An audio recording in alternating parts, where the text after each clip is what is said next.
Guys, എല്ലാവർക്കും സുഖല്ലേ? ആരെയൊക്കെയോ copy അടിക്കുന്ന പോലെ നിങ്ങൾക്ക് തോന്നുന്നുണ്ടോ? Hello guys, hi hello.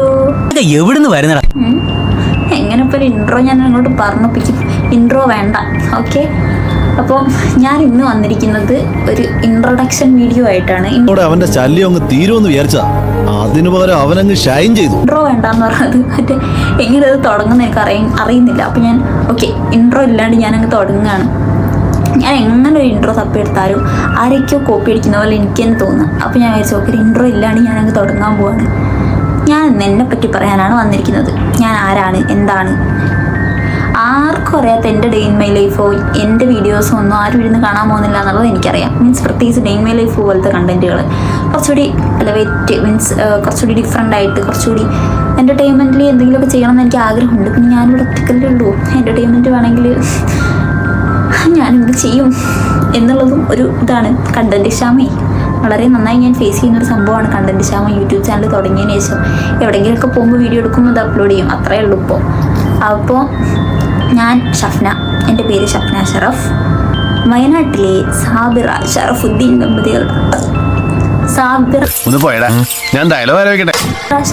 ദമ്പതികളുടെ മകളായി ഞാൻ ജനിക്കുന്നു. വളരെ ചെറിയൊരു ഗ്രാമത്തിൽ, തലപ്പുഴ എന്ന് പറഞ്ഞ പ്രദേശത്ത്, വളരെ കുഞ്ഞായിട്ടുള്ളൊരു ഗ്രാമമാണത്.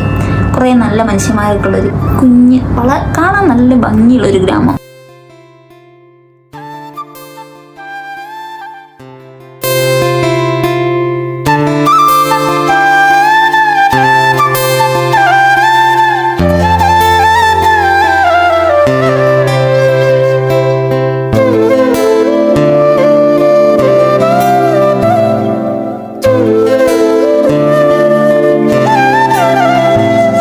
ഭംഗിയുള്ളൊരു ഗ്രാമം, കുറേ നല്ല മനുഷ്യന്മാരും ഉള്ളൊരു ഗ്രാമം.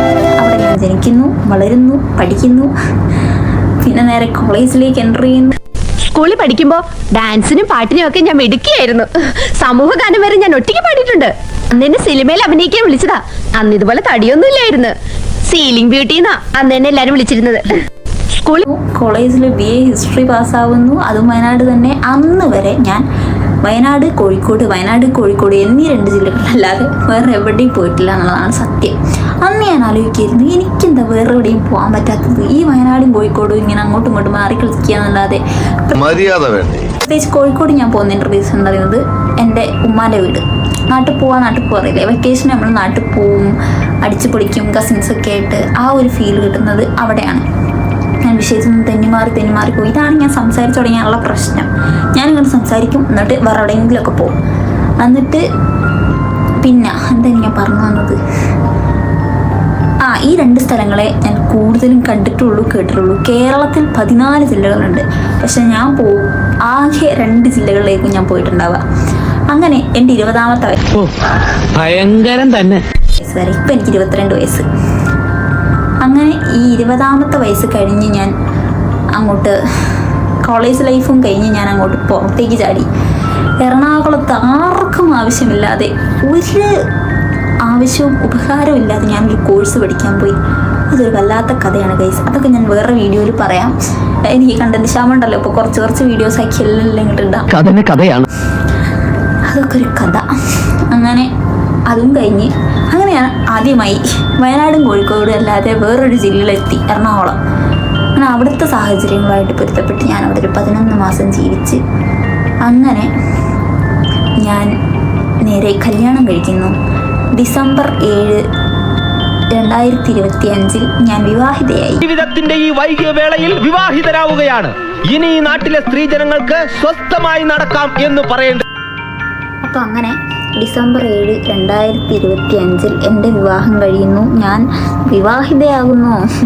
അന്ന് എനിക്ക് വലിയ പ്രതീക്ഷകളൊന്നുമില്ല എൻ്റെ ലൈഫിനെ പറ്റി. എന്താവും, എങ്ങനാവും ഒന്നും അറിയില്ല. ഞാനും പഴയ പോലെ മീൻസ് അടുക്കളയിൽ എൻ്റെ ജീവിതം ഒതുങ്ങിപ്പോകുമെന്ന് പ്രതീക്ഷിച്ച് ഞാൻ. പക്ഷേ എല്ലാ കാര്യത്തിനും സപ്പോർട്ടായിട്ട് നിൽക്കുന്ന ഒരു കെട്ടിയവൻ എനിക്കിങ്ങനെ പടച്ചവൻ കൊണ്ടു തന്നു, മാഷാ അല്ലാഹ്. അപ്പം അങ്ങനെ എനിക്ക് കൊണ്ടു തന്നു. അങ്ങനെ ഞാൻ എന്ത് ചെയ്തു, ഓക്കെ ഒക്കെ സെറ്റ്. പക്ഷെ ഒറ്റ പ്രശ്നം, എൻ്റെ കെട്ടിയൊരു പ്രവാസിയായി പോയി. അതെനിക്ക് ഇഷ്ടപ്പെട്ടില്ല. എനിക്കങ്ങനെ എനിക്ക് സത്യം പറഞ്ഞാൽ എനിക്കൊരു റിലേഷൻഷിപ്പ് ഉണ്ടായിട്ടില്ല അതിനു മുന്നേ. അപ്പോൾ എനിക്കറിയില്ല എന്താണ് റിലേഷൻഷിപ്പ്, ഒന്നും അറിയില്ല. അങ്ങനെ ഞാനൊരു ജീവിതത്തിലോട്ട് കാലെടുത്ത് കുത്തി നോക്കിയപ്പോൾ ഫസ്റ്റ് 23 ദിവസം മാത്രമാണ് കെട്ടിയോൻ എൻ്റെ കൂടെ ഉണ്ടായത്. പുള്ളി ഗൾഫിൽ പോയി, പുള്ളി അബുദാബിയിലോട്ട് പോയി. ഞാൻ വിട്ടുകൊടുത്തില്ല, എനിക്ക് സമ്മതിക്കാൻ പറ്റിയില്ല. എല്ലാവരും പറയും എക്സ്പെൻസീവ് അല്ലേ ഇങ്ങോട്ട്. പക്ഷേ എന്ത് എക്സ്പെൻസീവ് ആണെങ്കിലും സമാധാനം എന്ന് പറയുന്നത് ഒരുമിച്ച് നിൽക്കുമ്പോഴേ കിട്ടുള്ളൂ. അത് വേറെ പ്രശ്നങ്ങൾ കൊണ്ടല്ല, നമുക്ക് രണ്ടുപേർക്കും ഒരുമിച്ച് നിന്ന് കഴിഞ്ഞാൽ നമുക്ക് ഒരുപാട് ലൈഫിൽ എൻജോയ് ചെയ്യാം. നമ്മളെ ഒരു നല്ല പ്രായമല്ലേ ഇങ്ങനെ അവിടെ ഇവിടെ നിന്ന് നമ്മൾ നശിപ്പിച്ച് കളയുന്നത്. അപ്പം അത് വേണ്ടാന്ന് വിചാരിച്ച് ഞാൻ വിചാരിച്ചു ഓക്കെ ഇങ്ങോട്ട് വരാം, ഇവിടെ എന്തെങ്കിലും പണി നോക്കാമെന്നുള്ള പ്ലാനിൽ ഞാൻ ഫെബ്രുവരി ആ ഒരു ടൈമിലൊക്കെ ഞാനിങ്ങനെ പറയാൻ തുടങ്ങി.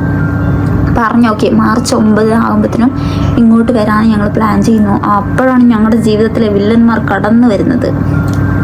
വില്ലന്മാർ എന്ന് പറഞ്ഞാൽ ചെറിയ വില്ലന്മാരെന്നല്ല, വലിയ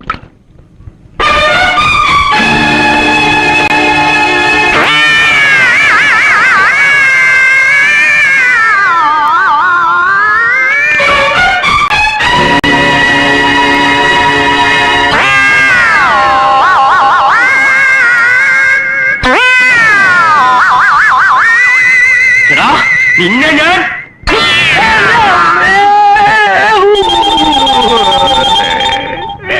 യുദ്ധമാണ് ഞങ്ങളുടെ ജീവിതത്തിലെ വില്ലൻ. അമേരിക്ക ഇറാൻ ഇസ്രായേൽ വാർ.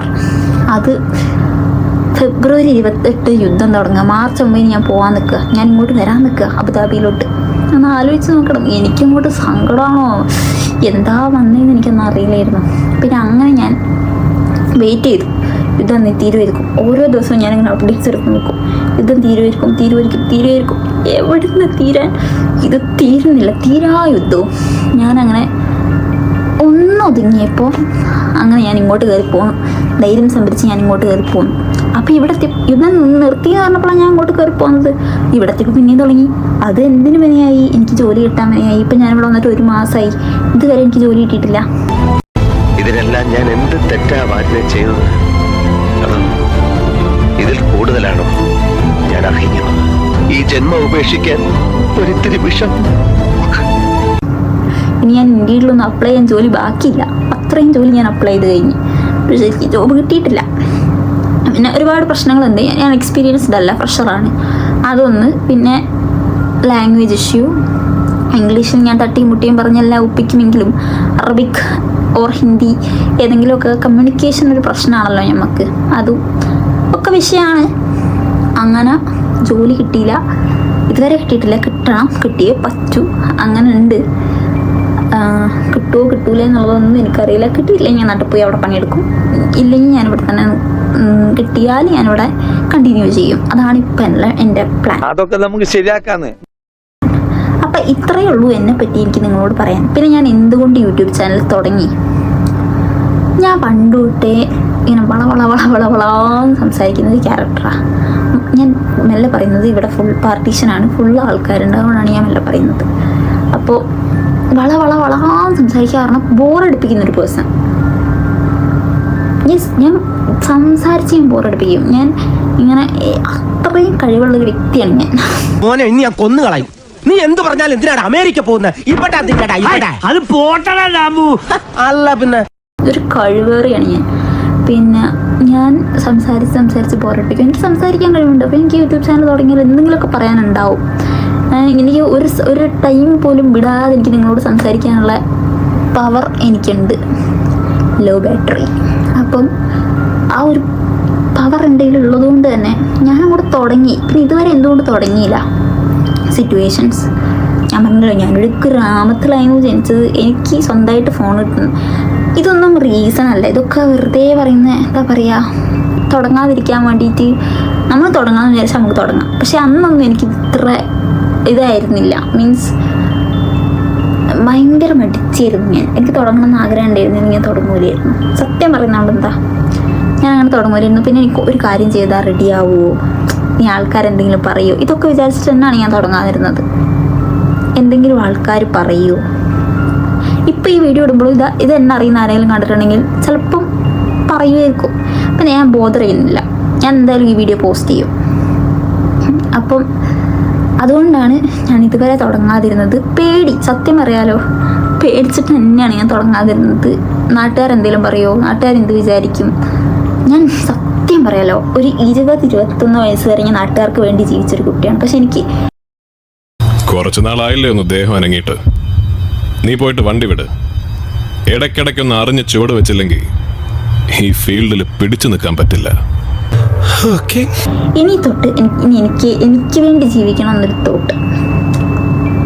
അതുകൊണ്ടാണ് ഞാൻ യൂട്യൂബ് ചാനൽ തുടങ്ങുന്നത്. സോറി, ഞാൻ കുറച്ച് ഓവറായി പോയി. അതുകൊണ്ടാണ് ഞാൻ യൂട്യൂബ് ചാനൽ തുടങ്ങാമെന്ന് തീരുമാനിച്ചത്. ഞാൻ ഫസ്റ്റ് ഒരു ഡേ ഇൻ മൈ ലൈഫ് ഇട്ടു.